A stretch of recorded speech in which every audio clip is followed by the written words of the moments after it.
New York isn't supposed to be on this list. As one of the wealthiest and most resource-rich states in the country, its presence among those struggling to feed their population feels like a contradiction. Yet today, it's facing overwhelming food bank demand, a shrinking social safety net, and deepening unemployment, all while depending heavily on a federal aid system that's buckling under political deadlock. Don't get fooled by the label. Subscribe now to uncover what's really behind your favorite brands, and get the truth big food doesn't want you to see. The paradox becomes starker as you look beyond city skylines. Long lines for food, reduced SNAP support, and rising frustration over policies that don't seem to work. But New York isn't alone. States from Oregon to Louisiana are feeling the same pressure. It's not about the food itself. It's about access, and increasingly, the lack of it. This isn't a story about isolated hardship. It's a nationwide reckoning. 10 U.S. states, from rural New Mexico to progressive Vermont, are confronting the same brutal truth. America's safety net isn't built to handle modern crises. As millions face joblessness and reduced support, even states rich in natural resources or progressive policy ambition can't shield their residents from hunger and poverty. What emerges is a portrait of systemic failure, where politics, policy, and economics collide to leave vulnerable people stranded. This documentary unpacks that collision, revealing how fragile our systems are and why reform isn't just necessary, it's urgent. 10 states, millions of people, one broken system. Across the United States, a slow-moving catastrophe is unraveling beneath the surface. Despite being the wealthiest nation on Earth, the country is failing to feed its own people. From New York's food banks buckling under the weight of demand, to Louisiana slashing essential benefits just to stay afloat, a pattern is becoming crystal clear. America's social safety net is crumbling, and it's taking real lives down with it. We're not talking about some sudden food shortage. There's no famine, no drought emptying supermarket shelves. The food is there. The trucks are moving. The stores are stocked. And yet, millions of Americans are going hungry. Why? Because they simply can't afford it. In 2025, with the economy staggering toward a shallow recession, job losses are mounting and wages are not keeping up with inflation. Unemployment is climbing in states already on the edge, and support systems like SNAP, the Supplemental Nutrition Assistance Program, are being gutted just when people need them most. This isn't just a crisis. It's an indictment of a system that was never built to withstand pressure, never built to protect the vulnerable, and never built to treat food as a right rather than privilege. The numbers tell the story. 10 states are in the thick of it. New York, once seen as a beacon of wealth and resilience, is now grappling with overwhelming dependence on federal aid. Long lines snake around food distribution centers. Families who used to make ends meet are now skipping meals. Federal funding delays and political paralysis in Washington have turned even wealthy states into beggars. Then there's Louisiana and New Mexico. Budget cuts have torn through their support systems. These are states with high SNAP reliance and historically fragile economies, and now they're facing shortfalls they can't cover. Instead of receiving more help, they're being forced to reduce what little they can offer. And the result? Children go to school hungry. Seniors choosing between medication and groceries. Parents working 2 jobs and still unable to put dinner on the table. Even states with forward-thinking reputations like Vermont and Oregon aren't immune. They're trying. They're pushing proactive policies, investing in community support networks.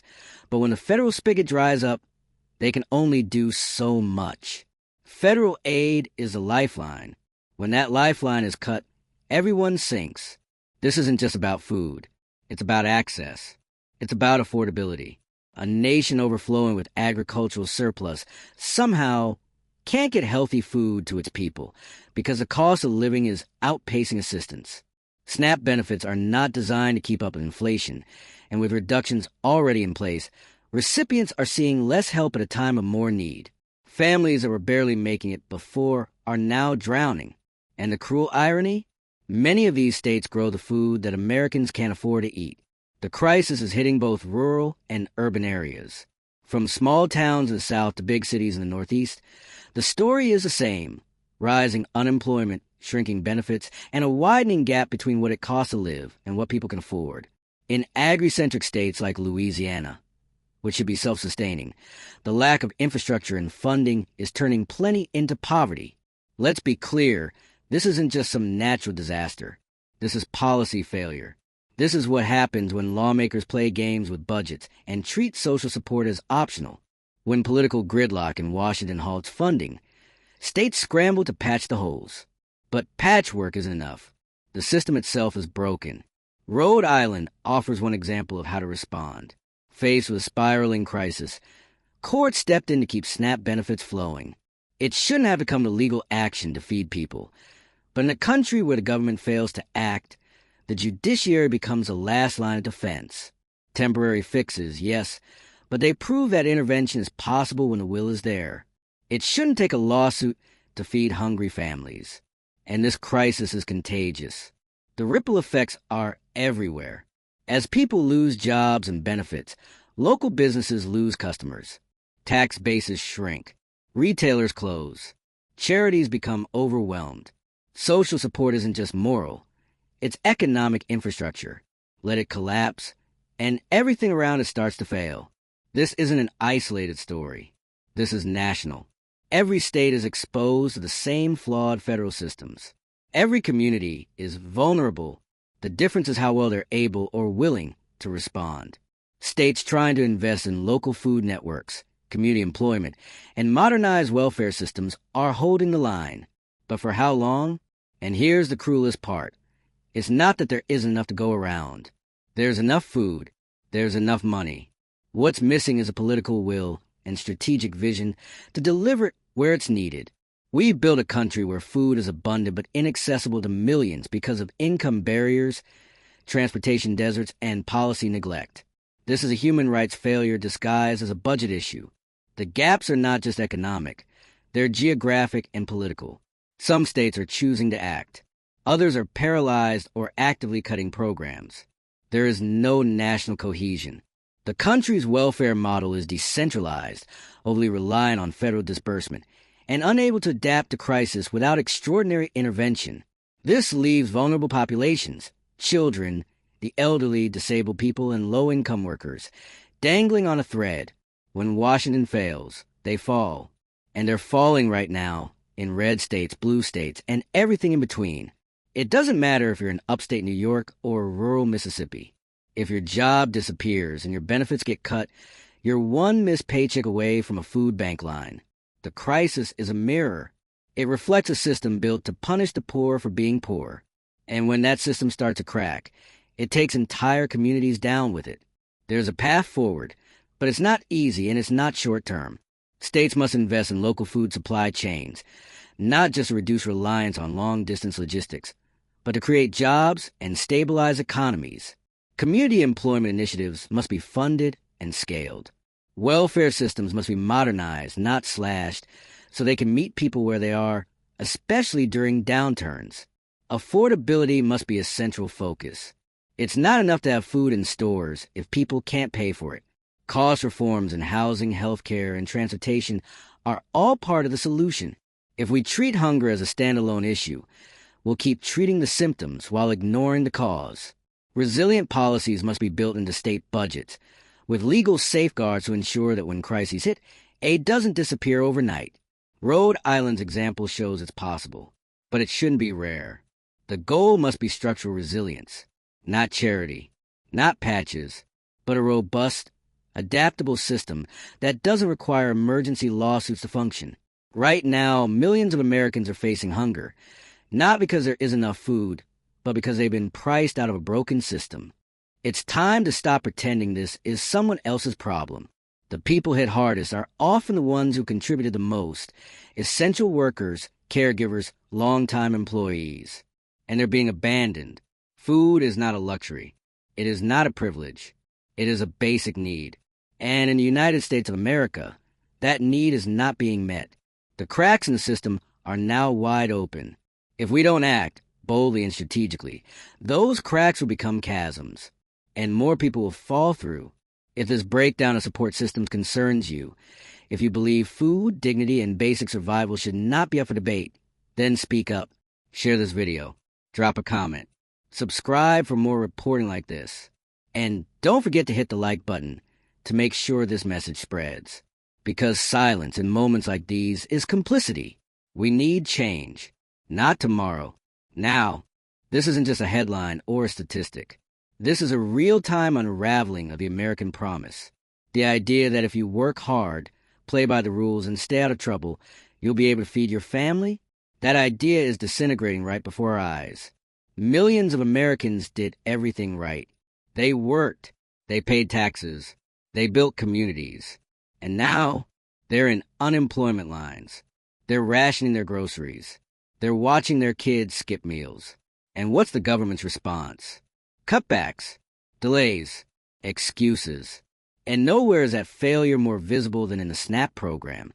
A program designed to be a lifeline during hardship is being used like a bargaining chip. Congress can't get its act together, and while politicians argue over debt ceilings and shutdowns, families are scraping together change just to buy bread. Think about this. The United States wastes over 30% of its food supply annually. That's enough to feed every hungry person in this country multiple times over. But because we built a system that ties food access to income and bureaucratic red tape, that food gets tossed while human beings go without. And what do you hear from the other side of the aisle? That SNAP encourages laziness. That cutting benefits will motivate people to work. But work where are the jobs? In these 10 states, unemployment is rising, especially in sectors that used to be reliable. Retail, food service, local manufacturing, gone, automated, outsourced. And with that, wages have stagnated, benefits are reduced, and cost of living still climbing.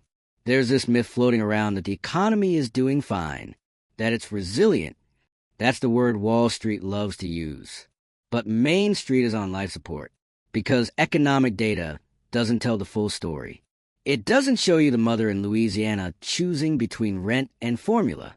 It doesn't show you the senior citizen in Vermont skipping meals because their SNAP card doesn't go as far as it used to. It doesn't show you the gig worker in Oregon working 60 hours a week and still qualifying for food stamps. Barely. The deeper truth is that this country was never prepared for this kind of stress. The system was fragile to begin with, hollowed out by decades of underfunding, deregulation, and a warped obsession with austerity. And now, as recession pressures build, the weakest points are breaking. And it's happening first in these 10 states. But let's be honest, it could be anywhere next. You hear officials talk about food security like it's a foreign policy issue. But food security starts at home. And right now, that security is non-existent for millions of Americans. Not because of war, not because of drought, but because of politics, because of bad planning, because of a total disconnect between policymakers and the people they claim to represent. Take New York, for example, a state with unimaginable wealth at the top, yet a growing hunger crisis at the bottom. Food pantries are operating at capacity. Public schools are reporting increased student hunger. And local governments are waiting for federal relief that keeps getting delayed, defunded, or simply forgotten. Then there's New Mexico and Louisiana, already among the most food insecure states in the nation, already hit hard by climate events. And now, they're watching their safety nets shrink even further, borrowing money to meet minimum obligations, laying off workers, cutting aid. People don't just fall through the cracks in states like these. They're shoved. And this isn't just a red state or blue state issue. It's a national failure, a bipartisan disgrace. Because both parties have stood by for decades while inequality ballooned and the cost of living exploded. They watched the federal government outsource its moral obligation to feed people. And now we're all dealing with the consequences. What's happening now should be a wake-up call, not just for those in power, but for every American who's ever believed that our nation takes care of its own. Because right now it doesn't. Not unless you're rich. Not unless you have lobbyists. Not unless your crisis is profitable. We need to stop framing hunger as a charity issue. It's not. It's a public policy failure. Hunger in America isn't the result of bad luck. It's the result of bad leadership. And there are alternatives. Some states, like Rhode Island, are proving that it's possible to fight back. When the federal government failed, the courts intervened to keep food benefits flowing. It's not a permanent fix, but it's an example of what happens when institutions step up rather than step aside. What would it look like if every state had that kind of urgency? What if we invested in local food systems so that states weren't so dependent on fragile national logistics networks? What if we built living wage employment programs into SNAP eligibility so that work actually lifted people out of poverty instead of locking them into it?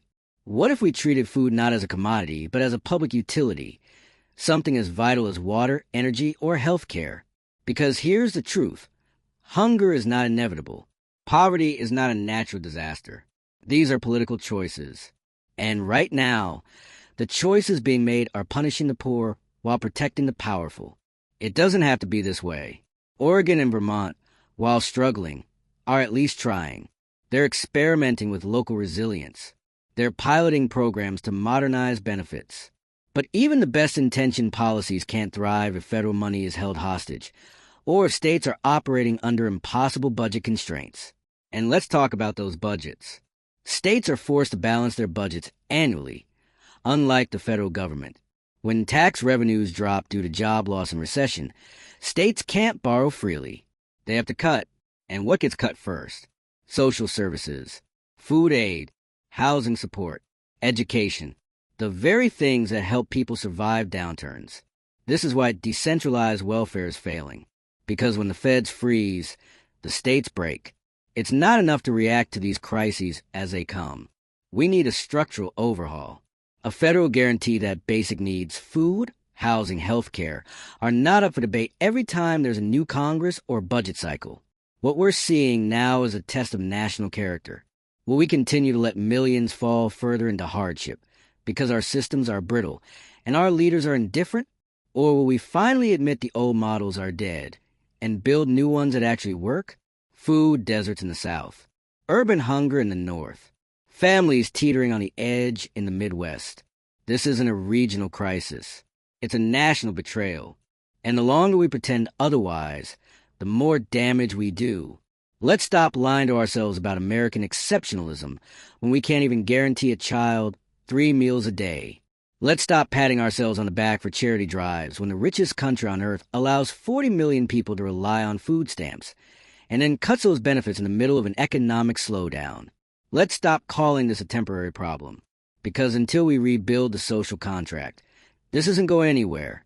This country needs a reckoning with its priorities, with its policies, with its conscience. We have a federal government that subsidizes corporate agriculture to the tune of billions, ensuring excess production, export dominance, and industrial efficiency. But when it comes to feeding its own people, that same government shrugs, cuts, delays, says, wait until the next budget cycle. Meanwhile, families in New Mexico are driving 2 hours to reach the nearest food pantry. People in Louisiana are rationing 1 meal across 3 mouths. In upstate New York, where skyscrapers shadow billionaires, single parents are living on peanut butter and canned soup because SNAP benefits don't even last a full month. And we dare call this a land of opportunity? You want to talk about opportunity? Try living in a rural town with a factory shut down, where the only grocery store closed, and where you now rely on a once-a-week food distribution truck, because the state cut funding and the feds couldn't get their act together in time. This is what collapse looks like in slow motion, not bombs or riots, just the quiet erosion of dignity, the cold, administrative cruelty of telling someone they no longer qualify for assistance, even as their bank account reads $14 and their kids haven't eaten since last night. This is what we become, a nation where the economy is strong on paper but decaying on the ground, where stock markets break records and families break down, where politicians argue over line items while Americans line up for boxes of stale cereal and dented canned beans. And here's the kicker, this isn't new. This crisis didn't start in 2025. It's just getting harder to hide. Because when a system is built on the assumption that most people will be just fine, it collapses the minute millions aren't. And today, they aren't. Wages aren't enough. Benefits aren't enough. And the people in charge, they're either silent or smugly suggesting folks just learn to budget better. As if budgeting solves rent hikes. As if you can coupon your way out of a broken economy. And now, the cracks are too big to ignore. In Vermont, Leaders are scrambling to shore up their systems. In Oregon, they're racing against time to keep programs alive. But how long can they hold the line while Washington dithers? While SNAP gets trimmed again? While unemployment offices are backlogged and families are told to just wait? What exactly are they waiting for? Relief that never comes? Leadership that never leads? It's not like this is happening in the shadows. Food banks are overwhelmed. Shelters are bursting. School lunch programs are quietly being expanded not out of generosity, but necessity, because more and more kids are showing up hungry. And no child should have to depend on lunch at school being their only reliable meal. Let's stop pretending this is temporary. Let's stop pretending that this will fix itself when the markets rebound or inflation cools. This isn't a bad quarter. This is the result of decades of treating basic needs as optional programs rather than guaranteed rights. We don't need more speeches. We need structural reform, strategic investment, a political class that doesn't view hunger as a line item to be trimmed, but as a moral failure that must be ended. If you made it this far, you know the truth. America doesn't lack food. It lacks courage, political will, and a functioning conscience. So if this infuriates you, good. If it scares you, you're paying attention. And if it compels you to act, then do something. Start by clicking that like button. Drop a comment with your thoughts. And share this video with someone who still believes hunger is only a problem in other countries. Subscribe if you're tired of the spin, the silence, and the excuses, because we're going to keep pushing, keep exposing, keep demanding better. No more crumbs. No more delays. No more excuses. It's time to feed America for real.